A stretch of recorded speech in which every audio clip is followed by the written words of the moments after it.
Welcome back from that break. Glad you're still watching Science Breakfast with me, Alan Habert, and sign language interpreter is Tobias Omonde. And in studio this morning, we are with Mr. David Getao. He is the CCO of Lofty Coben, and we are talking about matters investment. First half of the conversation, we spoke about shares, what they are, how you can invest in them, and who can help you invest in them, and how you could start with as low as 1,000 Kenyan shillings. Mr. Getao here even gave an example where a share could be 5 shillings and you would need only 50 shillings to invest in 100 shares, because that is the cutoff point where you are supposed to start investing. Now I want us to switch our attention to property and how one can invest in property, and what exactly is a growth property. Let's start it there. Growth property is just a personal name that I have coined. Yes. And essentially, there are 2 ways that you can essentially make money from what I'm calling growth property. Yeah.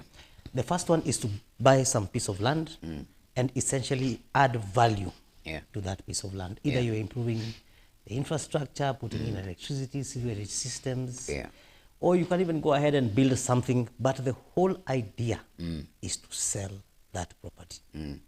Okay? So all these buildings that you're seeing around, for sale, that is an investor with a growth strategy. He wants to go in, add value, sell, move on to his next project. Yeah. With that kind of strategy, you're looking at 70, 80, 90 even and above in terms of return.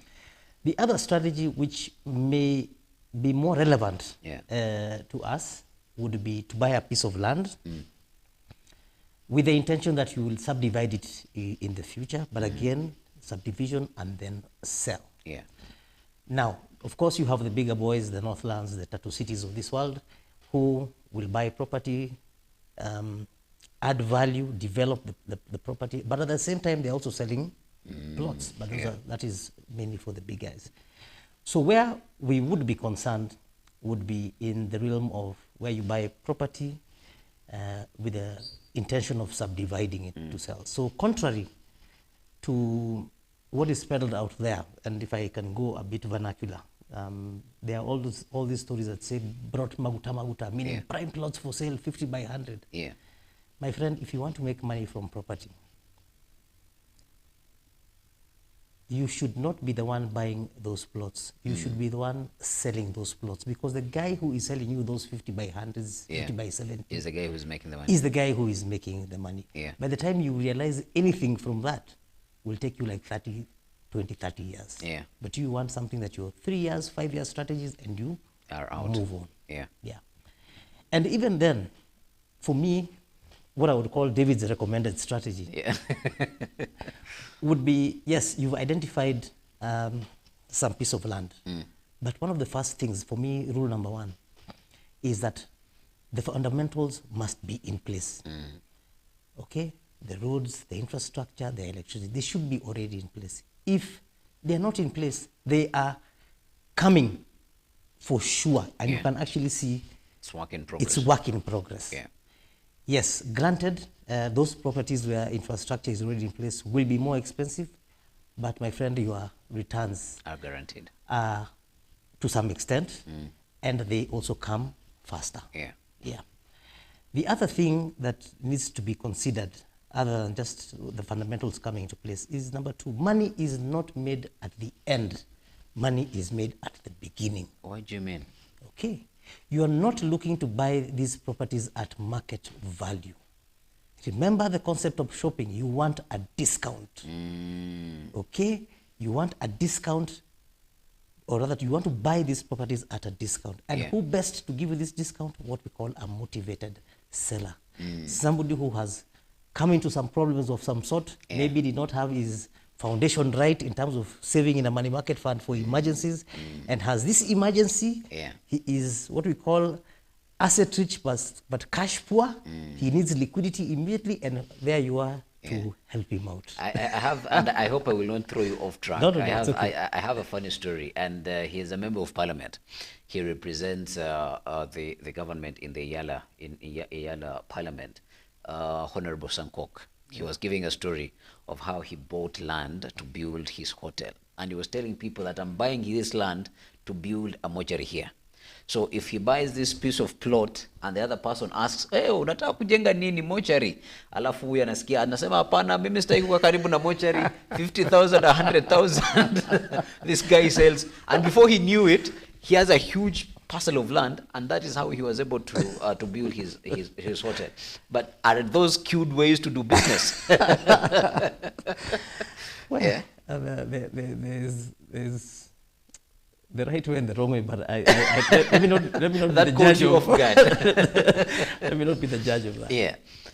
So in terms of the overall strategy, one, fundamentals should be in place, or they Yeah. should be coming. Number two, you're looking for a motivated seller. You're not looking to buy at market value. The other thing that is really critical is number three, you need to do your research properly. And that is where it takes effort, and that is where most people shy off, Yeah. particularly women shy off from direct investments in property. You need to identify 2 areas at most, understand that area in and out, Yeah. understand what is driving prices in those areas, so that when you get a deal, you know the property prices in that area. Yeah. The only question you're asking for, yes, this is at a good price, it's selling at a good discount to the market value. The only question you're asking is, why is this guy selling at that price? Yeah. Why is he so motivated? Okay, so understand the area well. And then the fourth one, which is usually optional, but I would also recommend, is to use what we call leverage. Basically, you're going to borrow. Yeah. You're using debt. Yeah. What debt does, it magnifies your profits, but if things go wrong, Yeah. it will equally magnify your losses. But remember, if we got our fundamentals correct, we went in and bought a property where the fundamentals were in place, our returns then were more, not guaranteed, but more guaranteed. Yeah. So that means you can use debt to actually magnify. If you undertake those 4, I think you will be good. And you're looking at returns of 60, 70% Yeah. per Yeah. annum. Yeah. And that essentially brings us to now the issue of the difference between growth and capital preservation. Capital preservation is no loss of principle. You don't want to lose anything. You don't want to risk.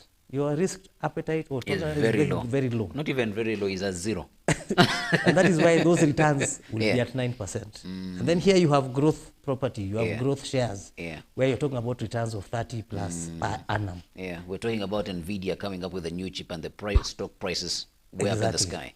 Perfect. Yeah. Yeah. So that's the real difference. Of course, on this other side, capital preservation, you won't have any sleepless nights. Yeah. But on this other side, you must be prepared for the ups and downs. Yeah. Is investing in property still viable in today's economy where land and buildings seem expensive? Yes, it is still viable. Yeah. The only thing that we must consider is that, of course, land is finite. Yeah. But it is still viable. Probably people now have to probably wait longer for the returns, but there's still potential, especially for the very long-term investor, to go and buy cheap property somewhere. Yeah. And if you're prepared to wait for that 5-10 years, that kind of thing, there's no problem. Or you could even be you're building generational wealth. It's not, you're not Exactly. necessarily doing it for For you, yourself. but your children or your grandchildren. Yeah. Yeah. So you could even go to far-flung areas, but you know, in here, watoto. Yeah. But yako, you want 3 years and you are out of there.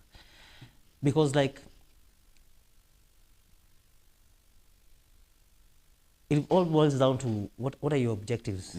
Now, I know I said you don't buy those 8s or those 50 by 100s. Yeah. Yes, you can buy them, but you only do that when you're doing it for your own personal consumption. Either you're building your home, Yeah. or you want to go up in flats. Yeah. But in terms of viability, the market is still there, population is still growing, people will still need homes, Yeah. infrastructure will continue expanding, Yeah. moving even uko ndani mashinani. Absolutely. So you can still buy and hold, subdivide and wait. Yeah. Yes.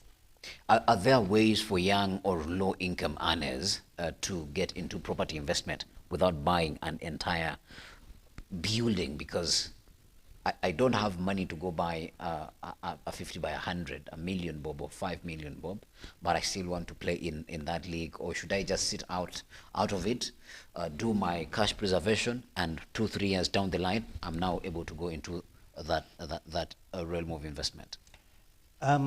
There's still space for even the low income earner. Yeah. And that is usually in the space of what we call the collective investment schemes.